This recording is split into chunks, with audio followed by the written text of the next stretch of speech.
Mr. Chairman, sir. This department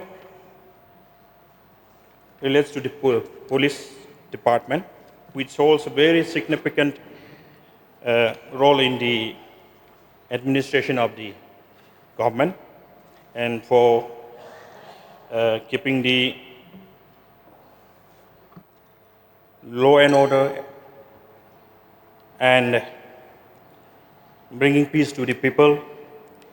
So what I want to discuss, what I want to speak in this cut motion is whatever I have observed in the explanatory notes provided in the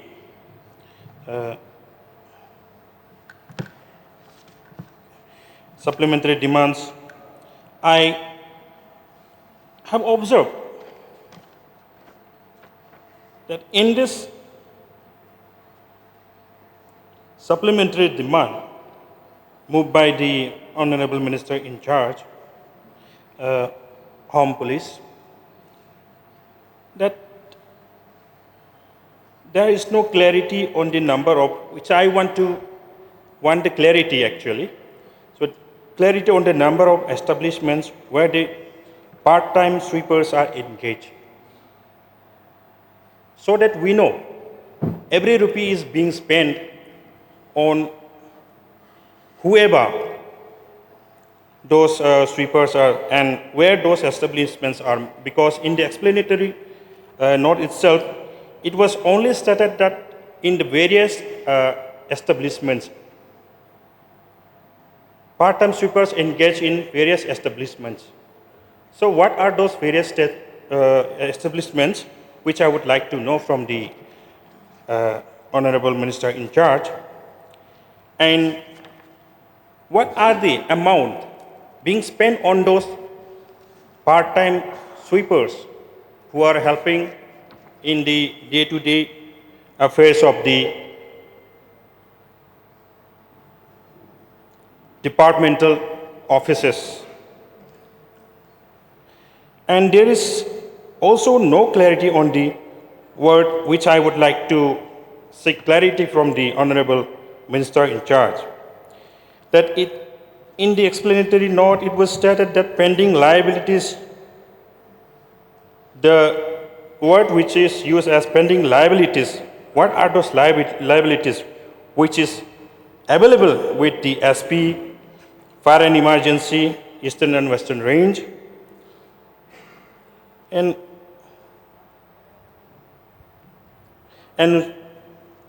would like to know that what is that pending liabilities for which the expenditure is being required. See, speaking about the liabilities,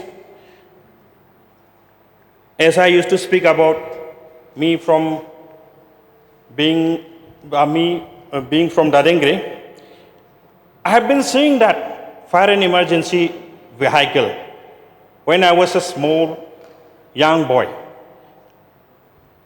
It is still there.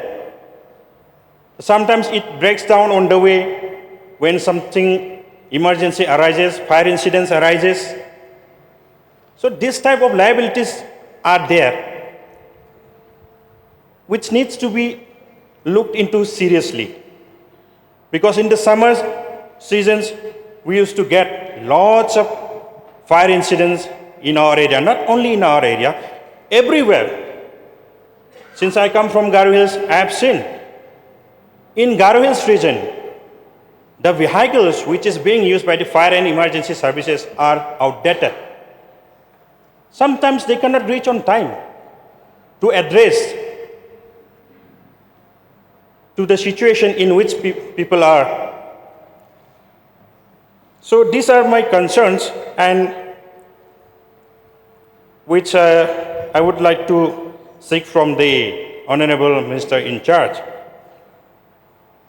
With this submission, I resume my seat. Thank you. Dr. Kazi, can you take the floor? Mr. Chairman, sir, I also rise to support the motion moved by Shri Rupa M. Marak, Honorable MLA from Dadangiri. I have gone through the notes in the explanatory section, and what I could see that this amount is required for additional payments of this additional pending payments of this fire servicemen. Here I want to highlight one thing, that these servicemen, they are the backbone of our state's essential services. We depend a lot on them for our safety.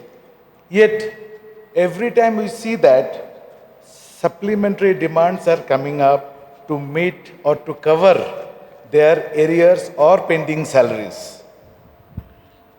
What is the reason for this? Why don't we do it in such a way that we plan it in such a way that this additional supplementary demands are not required to meet their expenses? Because of these additional supplementary demands, sometimes their payments are delayed. Their morals become low. We cannot expect the type of service we want from them. These are the things that happens. So I think it's my humble suggestion that these frontline workers, they should not suffer because of the due because of their due which they are to get in terms of the salary. We need not have to wait for supplementary demands. Their wages and other things should be planned before time in the annual budget, so that such a situation does not arise again and again. With this suggestion, I resume my seat. Thank you, Mr. Chairman. Leader of Opposition, kindly take the floor. Mr. Chairman, sir, I rise to support this cut motion, tabled jointly by Honorable Member from Dadangri, Sri Rupa M. Marak, MLA, and our Honorable Member from Rajabala, Dr. Mizanur Rahman Kaji. I want to be brief. The movers have already articulated in the right perspective to draw the attention of the government in this regard. Now, the issue here is the pending wages under protection and control of fire service stations. Now, how trained are our men and women in fire service is always a matter of concern. We need to further strengthen our whole fire service and emergency service system. We have seen instances where we were found in deficiency. So, certain auditing and based on the kind of more frequency of challenges that we are confronted by, I think we'll have to somehow look at this organization in a right perspective, and whatever is needed must be taken up as a measure to strengthen this particular sector. Because disaster keeps on striking. We can't presume or assume when the disaster will strike. And at the same time, please also let us remember that there has been changes in building bylaws. So the height of the total building, ground plus 3 has become ground plus 5, all these, and again in the hilly terrain, accessibility. So all these building bylaws and clearances, all these things have to be somehow synchronized in a manner so that the men who are engaged with this whole fighting against these disasters somehow are not confronted by unnecessary hurdles because of other constraints which is created. And at the same time, the equipment that were already with us, old ones. You may need more money, but I think there is no way out. There is no other excuse. We have to look at how we can have much more modern, more equipped fire service system, because otherwise we see the lives of these men and women who are on the ground zero to deal with this kind of disaster. Their lives are pushed to lots of risks. I have personally seen recently in Tura when how the men and women who were trying to somehow fight the fire incident were subjected to that kind of challenges. So I think Minister must be aware of, Deputy CM in charge must be aware of all these things. And I only would like to draw the attention to further reinforce our concern and see that this is taken as a priority. And at the same time, rather than engaging on a volunteer basis, solid, robust training is required for them. That is not yet done. We are almost like borrowing the manpower on a need-based basis. But these kind of challenges when dealing with the disaster of this nature requires all the necessary training with which they must be equipped with. Therefore, this is one part which the government should examine. We have come a long way and we have done whatever we could, but then it's time now to see that challenges are becoming more and more reality, and therefore the need to strengthen with all the necessary measures which is required to see that we have an effective and capable, robust firefighting system put in place. Thank you, Mr. Chairman. Thank you. I will now call the Deputy Chief Minister in charge to reply, please. Mr. Chairman, sir, at the outset, I am so thankful to the honorable members, Mr. Rupa M. Marak and Dr. Mijanur R. Kaji, MLAs, for jointly move this motion.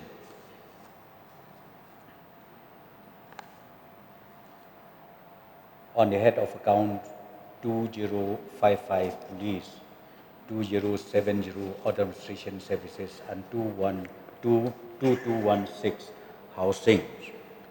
And I'm also thankful to our Honorable LO, Dr. Mukul Sangma, for his submission, which is very, very important for the department, how to upscaling the skill of the existing staff that we are having right now.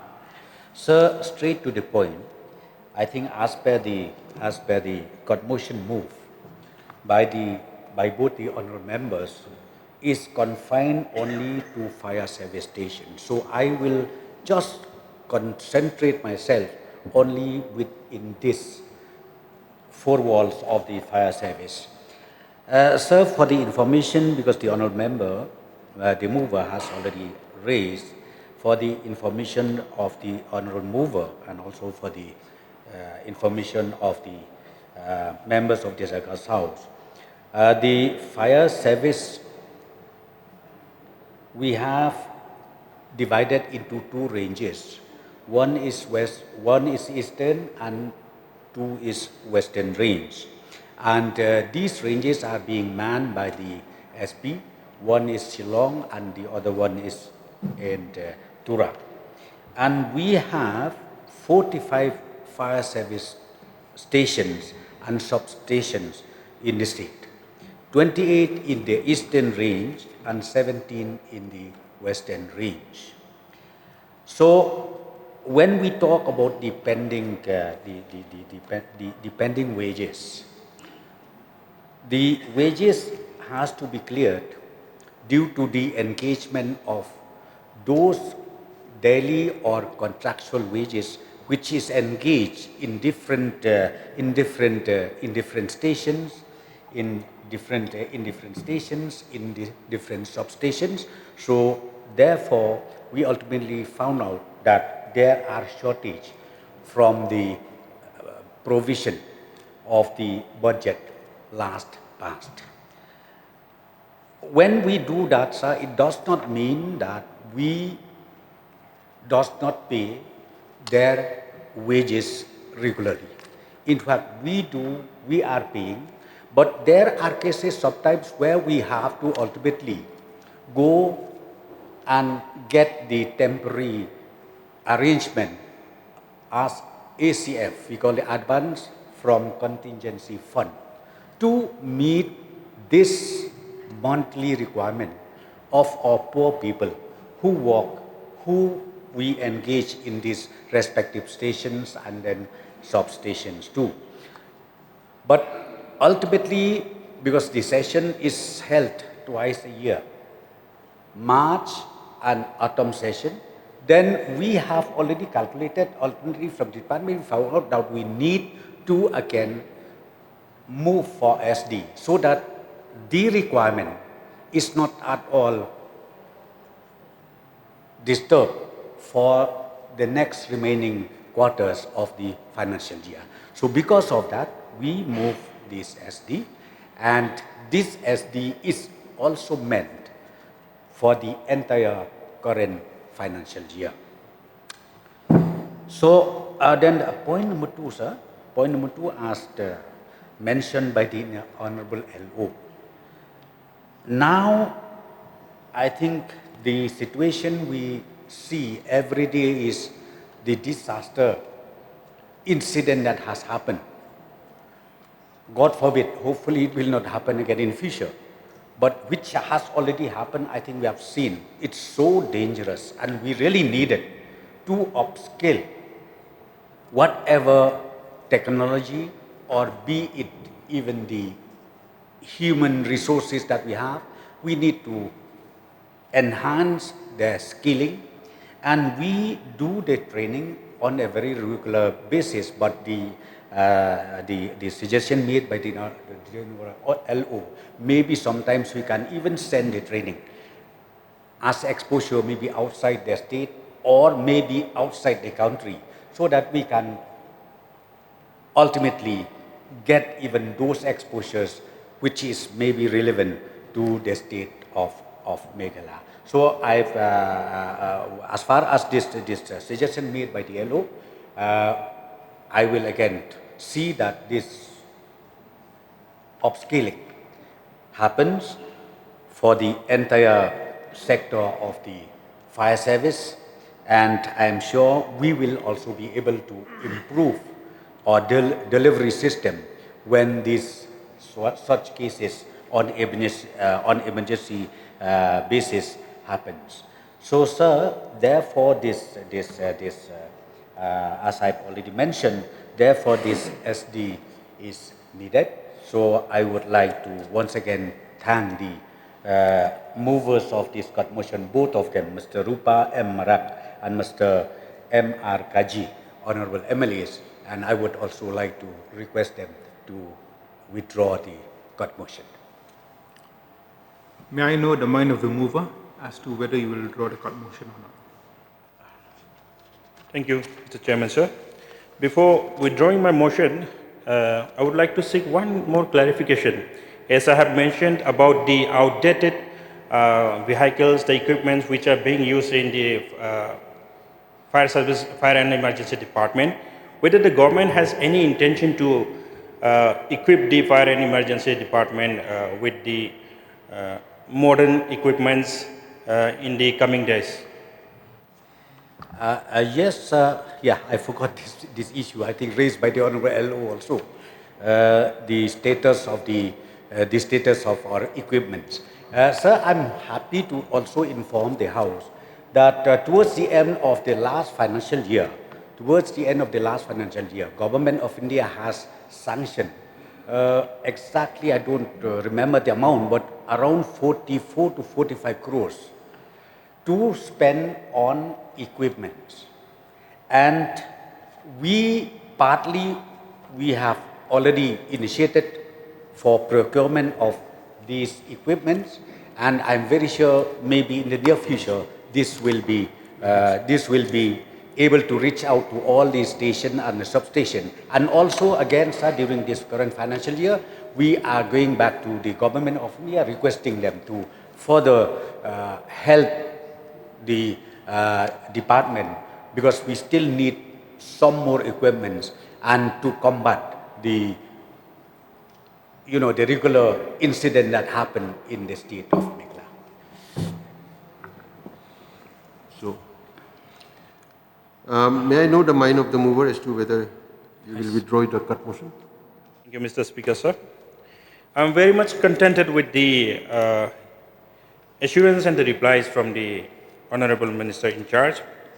And I'm hoping that in the future, I'll be seeing a different new vehicle in Dadangri in fire and emergency services, the outdated vehicle which I have been seeing since I was a young boy. Thank you. With this, I would like to withdraw my card motion. Thank you. Thank you. Since the mover has withdrawn the cut motion, now let me put a question before the House. The question is that grant number 8 be passed. Those who are for the motion say aye. Those who are against say no. The ayes have it, the ayes have it. The motion is carried and grant number 8 is passed.